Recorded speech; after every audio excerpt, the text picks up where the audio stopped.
Bonjour les amis. Les voitures européennes ont reçu le 1.6 essence Ecotec à aspiration naturelle et le 1.4 turbo compressé. Dans le même temps, le turbo diesel 1.7 CDTI était à la disposition des passionnés d'automobiles du vieux monde. Il a été créé par Isuzu au milieu des années 90. Moka a reçu sa version la plus moderne avec une puissance de 130 ch. Mi-2015, le 1.7 CDTI a été remplacé par un représentant de la famille diesel Ecotec 1,6 litres, développant 136 ch.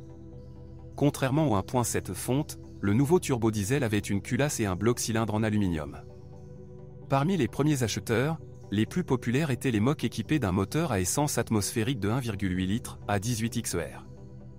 Dans le passé, les moteurs 1.8 portant le préfixe XER étaient souvent gênés par des engrenages de distribution bruyants. Le variateur de phase et ses électrovannes ont été modernisés dès 2010. Ainsi, les problèmes avec les régulateurs de phase sont devenus moins fréquents, mais n'ont pas complètement disparu. La maladie survient généralement après 100 000 km. Mais la situation n'a pas changé avec l'échangeur de chaleur et le thermostat. Ils peuvent fuir après 80 000 à 140 000 km. De plus, le défaut est également typique du moteur turbo 1.4T. Un autre problème courant est la fissuration du vase d'expansion. La résistance du ventilateur du système de refroidissement peut également tomber en panne, le ventilateur commence à fonctionner à vitesse maximale. Après 60 000 à 100 000 km, un moteur à essence peut tomber en panne en raison d'un module d'allumage défectueux. Plusieurs turbomoteurs ont été tués par détonation. Cela est dû à une essence de mauvaise qualité. Le résultat est triste, destruction des segments de piston et des cloisons entre les segments et, dans certains cas, des pistons. 1.7 CDTI est une unité assez fiable. Au moins, les quelques propriétaires de voitures diesel n'ont pas encore rencontré de problèmes sérieux. D'après l'expérience d'autres modèles Opel, à kilométrage élevé, le turbocompresseur et la pompe à huile peuvent nécessiter une attention particulière. Les moteurs étaient combinés avec des transmissions manuelles à 5, 1,8 et 6 vitesses, 1,4 T, ainsi qu'avec une transmission automatique hydromécanique à 6 vitesses. Des versions essence étaient proposées avec traction avant et transmission intégrale. De plus, la combinaison 1.8 avec une transmission automatique ne pouvait être qu'une transmission intégrale, et la combinaison 1.8 avec une transmission manuelle ne pouvait être qu'une seule roue motrice. La version turbo à transmission intégrale était exclusivement manuelle. Les modifications diesel manquent de transmission intégrale et sont combinées uniquement avec une transmission automatique. La transmission manuelle ne vous laisse généralement pas tomber. Mais le disque d'embrayage d'usine pourrait s'user après 60 000 à 100 000 km. Dans une transmission manuelle à 5 vitesses, l'extrémité du câble du sélecteur de vitesse peut tomber, ce qui donne un joli bro-levier.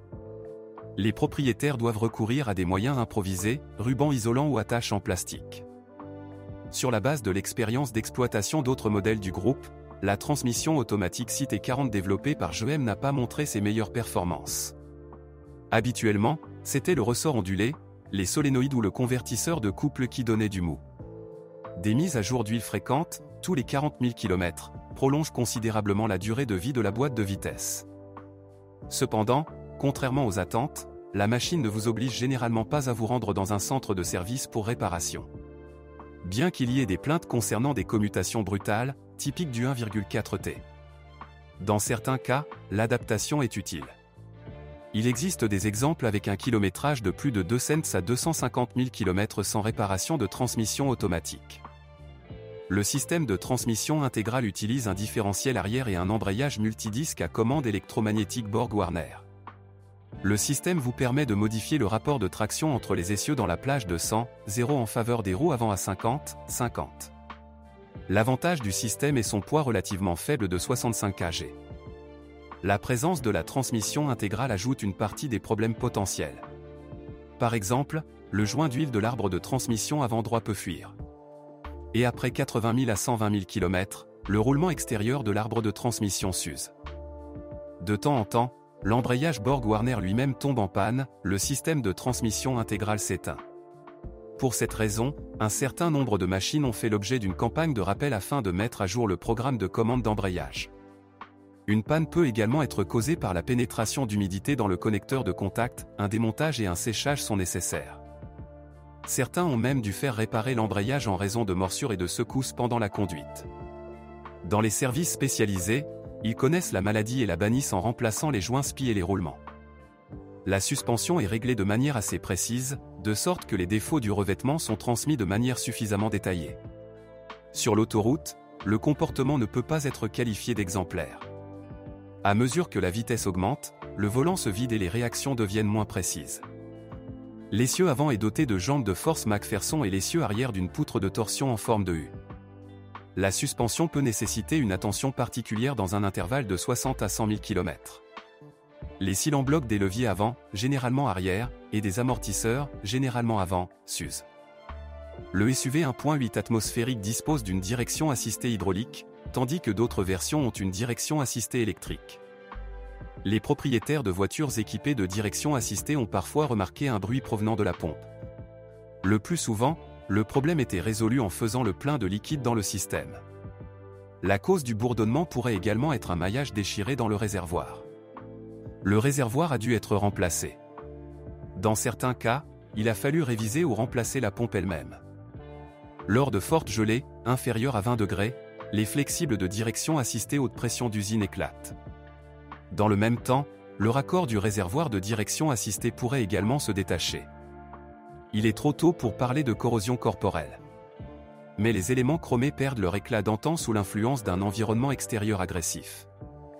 Dans Moka avec lumière adaptative AFL, la bague de bordure décorative du boîtier de l'objectif tombe souvent. Le système lui-même peut également tomber malade, le capteur tombe en panne ou le câblage à l'intérieur du phare est endommagé. Après 3 à 5 ans, le mécanisme d'entraînement des essuie-glaces devient souvent acide, les essuie-glaces fonctionnent plus lentement, par saccade ou simplement se bloquent. Souvent, le mécanisme peut être réactivé après démontage et lubrification.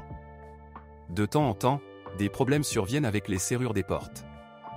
Certains propriétaires ont dû changer le compresseur de climatisation. Si vous connaissez d'autres dysfonctionnements de modèle, assurez-vous d'en parler.